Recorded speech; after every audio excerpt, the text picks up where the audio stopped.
By continuing the previous video, we begin this video with the question number 11. You see the question first. If the function fx equal to this one is continuous at x is equal to 1, find the values of a and b. So in this question you see this time we are asked to obtain two values of constants, given constants a and b.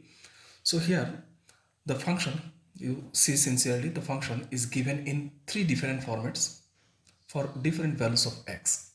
Therefore this time we are to consider the left hand and the right hand limit.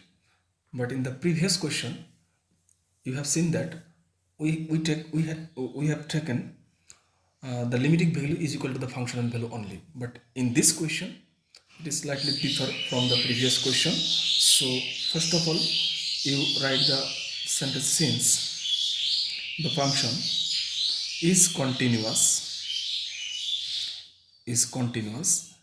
at x is equal to 1, therefore limit of x tends to 1 minus fx is equal to limit of x tends to 1 plus fx, that is the right hand limit, is equal to the function value 1. As the function is continuous at x is equal to 1, therefore this is limiting left hand limit, this is right hand limit, and this is functional value. So these three values will be equal as the function is a continuous function at the point x is equal to 1. So that is implies limit of x tends to 1 minus mean x is less than 1. So fx will be equal to, here x is less than 1, the function fx is equal to 5ax minus 2b. So we write 5ax minus 2b is equal to limit of x tends to 1 plus, again 1 plus mean x is greater than 1. So from the definition of the given function, x is greater than 1, then fx is equal to thrice ax plus b. So we replace thrice ax plus b, and is equal to f1 mean the functional value of the function at x is equal to 1. So directly x equal to 1, then the functional value is equal to 11 given in the question. So we write here and then proceed. It is limit of making this h tends to 0, then 5a is already here, x is replaced by 1 minus h, so we write 1 minus h minus twice b is already here, is equal to limit x, not x, h tends to 0, so it is thrice a into x is replaced by 1 plus h, so 1 plus h, then plus b is already here, will be is equal to 11. This is now our question, and this is implies using h equal to 0, so it is 5a minus twice b, because h is 0, is equal to, you see here h is 0, so it is thrice a plus b is equal to 11. This is our equation now, and we see that there are actually two equations, that is 5a minus 2b is equal to 11, one of the equation, and thrice a plus b is equal to 11, this is the other equation. So we write therefore 5a minus twice b is equal to 0, you mark by 1, and thrice a plus b is equal to 11, and from here you take the value of b as b is equal to 11 minus thrice a, and using this value in 1, therefore 1 implies 5a minus twice of b is equal to 11 minus thrice a is equal to 0, and that is implies 5a plus 6a will be equal to 11a minus 22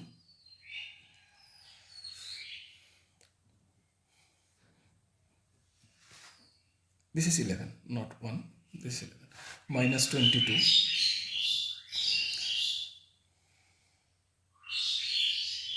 you see 5a minus 6a is equal to 11a, minus 22 will go to the right hand side, and so will be equal to 33, and you see a will be equal to 3 only, a is equal to 3 only.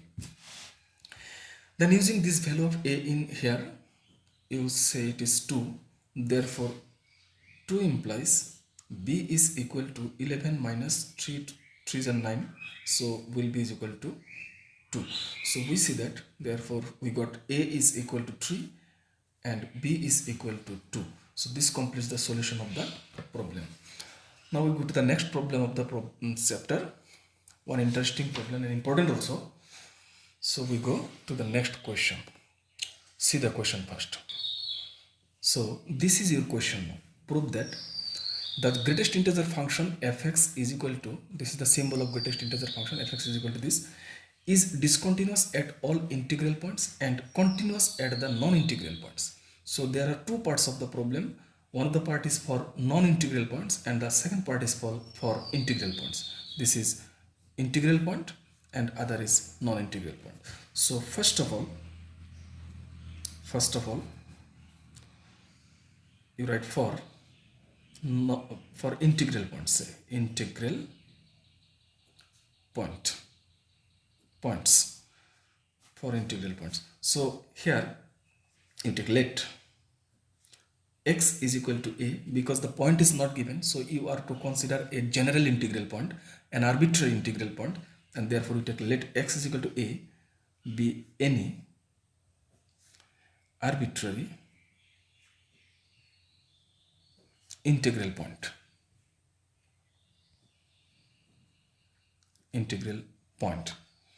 So since a is an integral point, therefore it is confirmed that fa is equal to the integral value of a, and a is integer point, so it is simply a. You know this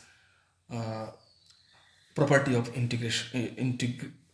greatest integer function. Properties of greatest integer function mean if a is integer, then functional value, then fa is equal to a itself. So now you take the left hand limit. So limit of x tends to a minus fx is equal to limit of x tends to a minus, then fx is equal to the greatest integer function x, then by making it h tends to 0, so will be equal to a minus h, and that is equal to, a was an integer number and h is a very small number, so a minus such a small number is equal to a minus 1. We discussed this in your first year class, and so limit of this time, this limit of a minus 1 will be equal to a minus 1 itself, because a is a constant number. And then you find the right hand limit. So you write limit of x tends to a plus fx is equal to limit of x tends to a plus is x greater than a, and the function is x, greatest integer of x, is equal to limit, make it h tends to 0, so we make h tends to 0, then x will be equal to a plus h this time. So a plus h mean h is a very small number, it is a slightly greater number than a, and so the greatest integer point will be a itself, and so is equal to a.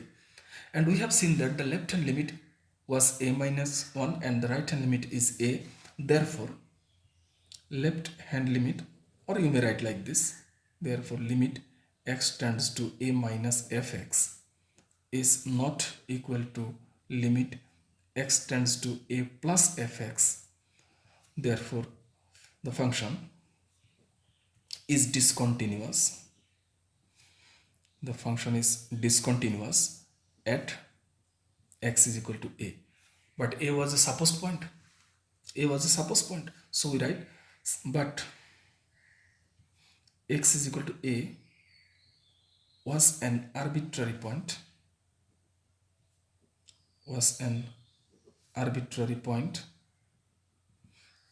Arbitrary integral point, that is better. Arbitrary integral point. So we can say that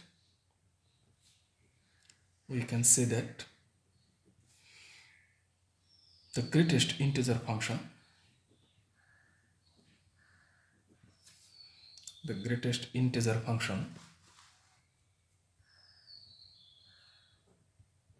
is discontinuous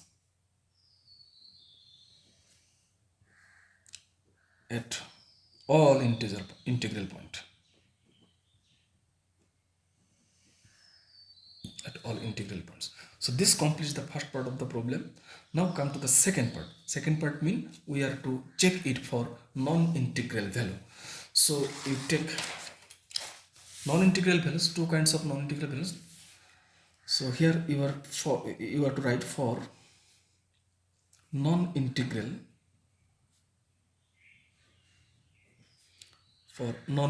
point.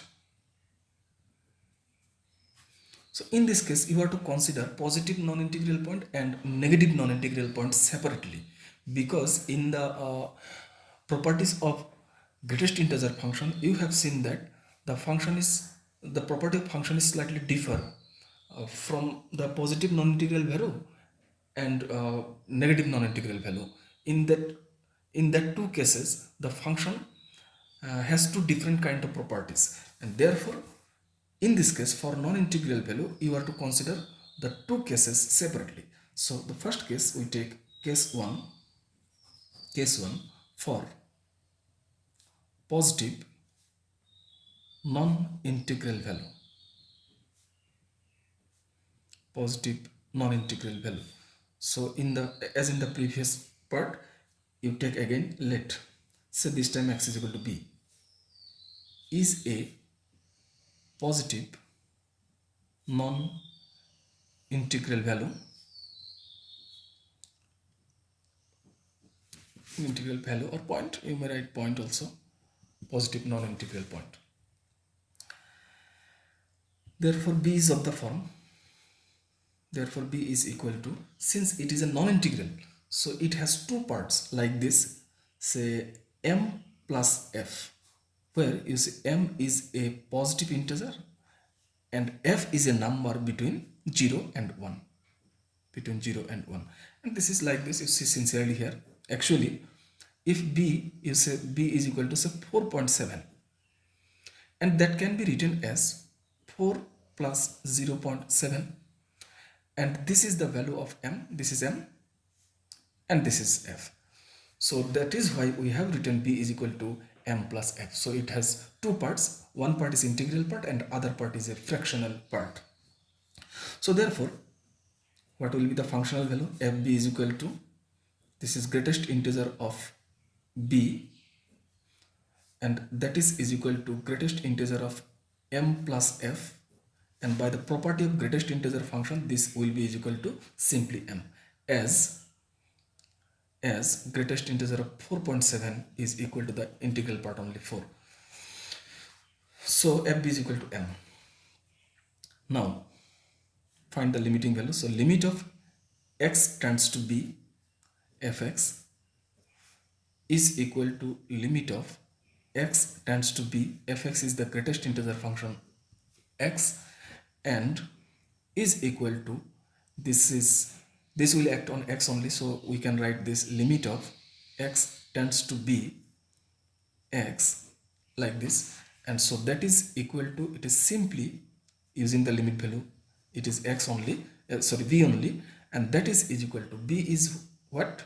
B is m plus f, and greatest integer of m plus f is equal to m only.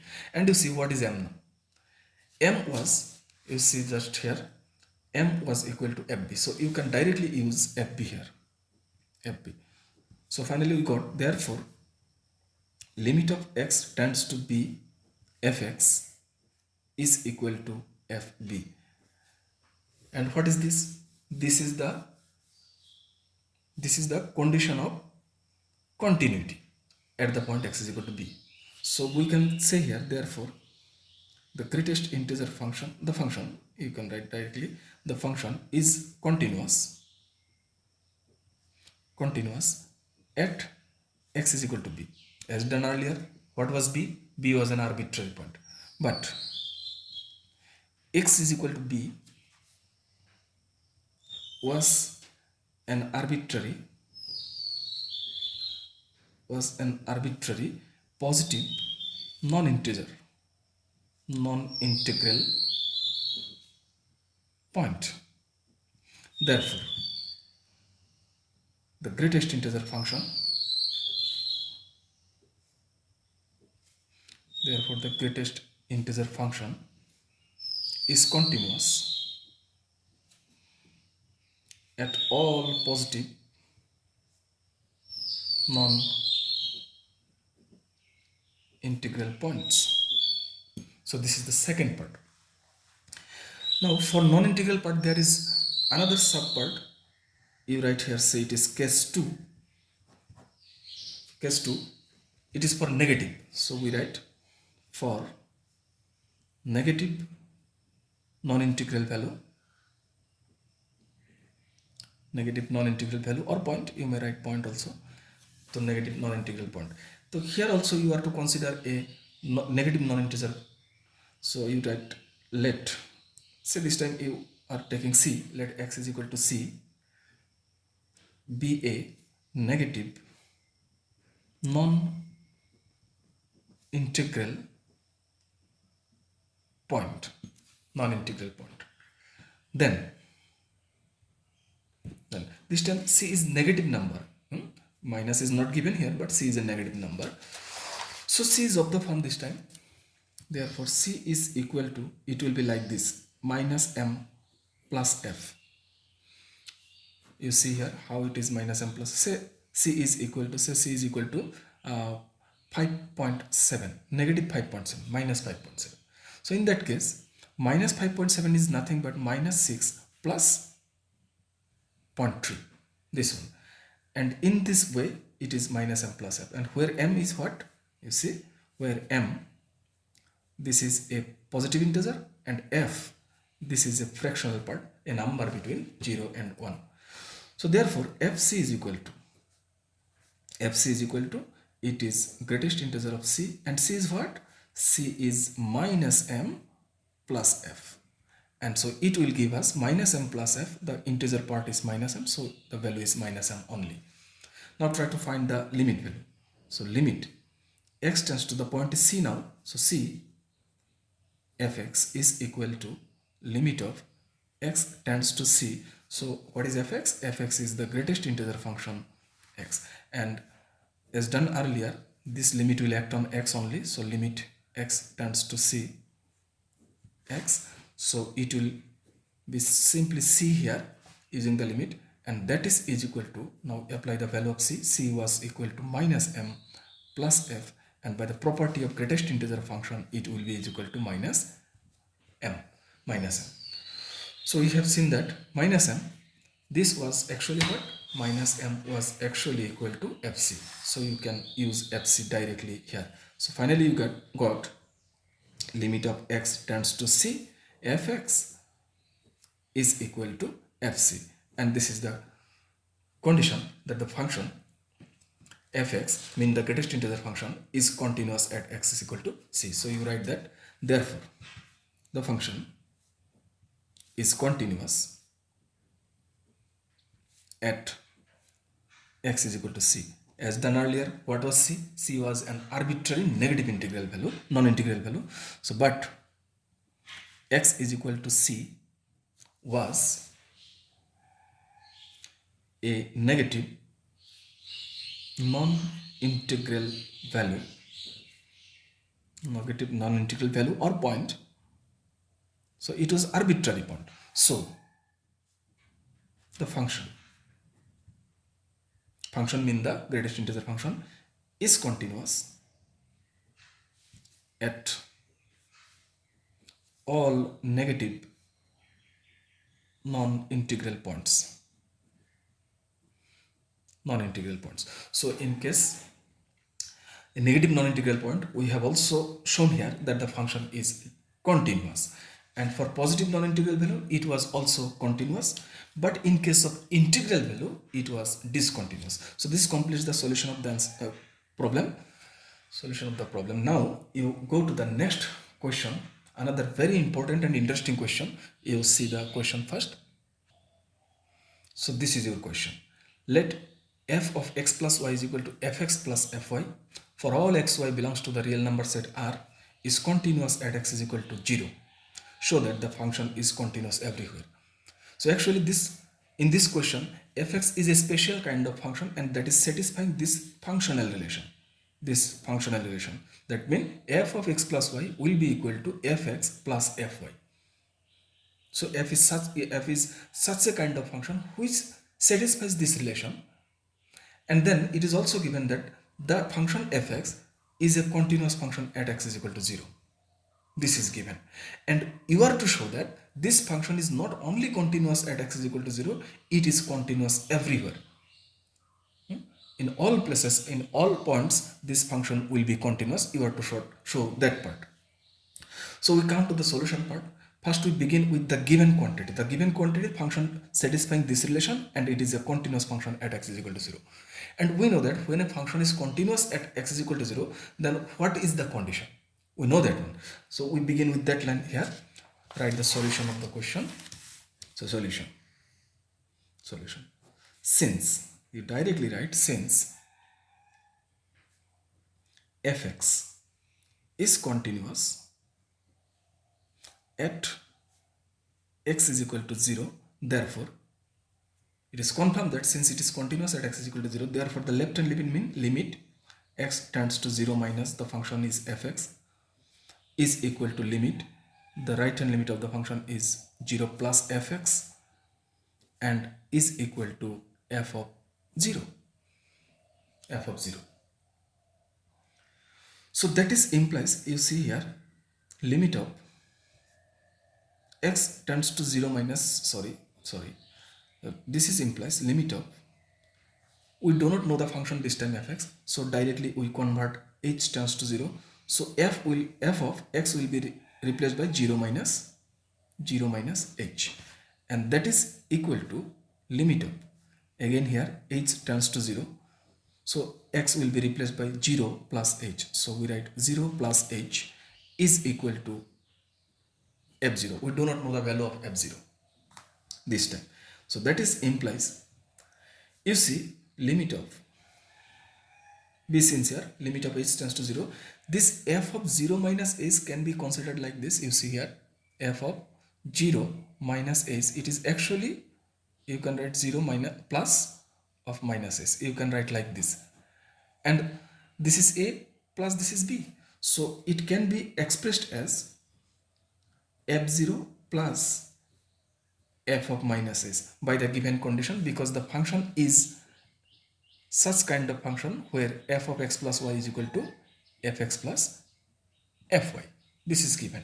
So therefore it is f0 plus f of minus h is equal to limit of, same thing here also, it will be f0 plus fh only, and this is simply f of 0.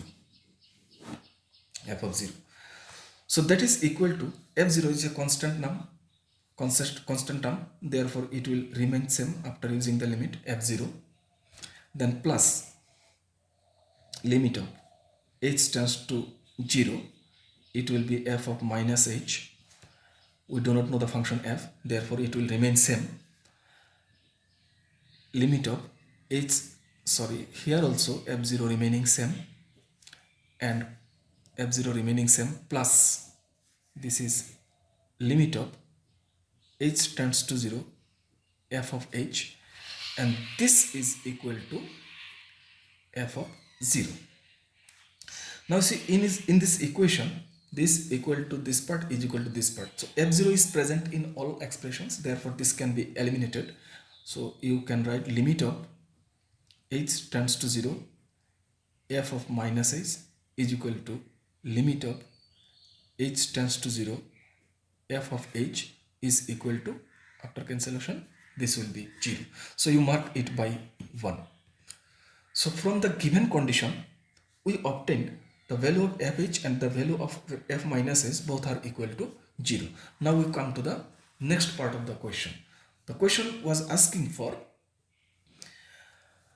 the function is continuous everywhere. So everywhere means the point is not given, so you are to consider a general point as taken earlier. So you take, let x is equal to a be an arbitrary point we just take arbitrary point because the point is directly not given. So this is the point. Now we are to check and we are to show the function is continuous at x is equal to a, and in that case we can say that the function is continuous everywhere. So therefore we take now left hand limit of x tends to a minus fx is equal to limit of x tends to is equal to limit of making h tends to 0. So it will be f of a minus h, and it is equal to limit of h tends to 0. You see here it can be written as fa plus f of minus h by the condition satisfying by the function. This can be written as this. And so again limit of fa is a constant number, so it will remain fa plus limit of h tends to 0 f of minus h. So that is equal to fa. And see the equation number 1 for this. In equation number 1 you have seen that the limit of f minus h is equal to 0. So this part is 0 only, and we got equal to fa. Actually what we have obtained here, so we get limit x tends to a minus fx is equal to fa. Now we find the right hand limit in the similar method. For the right hand limit, again limit of, this time you are to take a plus the function is fx, this is equal to limit of making h tends to 0, then it will be f of a plus h by the given condition that the function satisfying in the question. You see this is f of a plus f of h. It can be expressed like this because the function was f of x plus y is equal to fx plus fy, therefore f of a plus h is equal to fa plus fh is equal to, it is a constant number so remains same, fa plus limit of h tends to 0 f of h. Again you go to the equation number 1 and you have seen that the value was 0 from 1. You may also write here from 1, and that is equal to fa. And actually what we have obtained? We have obtained limit of x tends to a plus fx. This value is also equal to fa. So you write from 1 here. So the left hand limit is equal to fa. The right hand limit is also equal to fa. So we can write therefore limit of x tends to a minus fx is equal to limit of x tends to a plus fx is equal to fa. And what is this? This is the condition.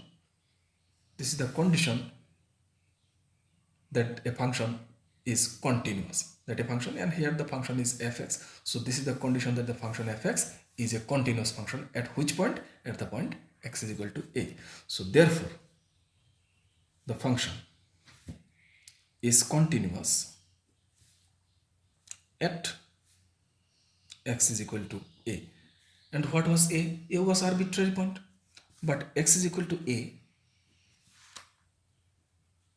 was arbitrary point, was arbitrary point. So arbitrary mean this time you can consider for all values. So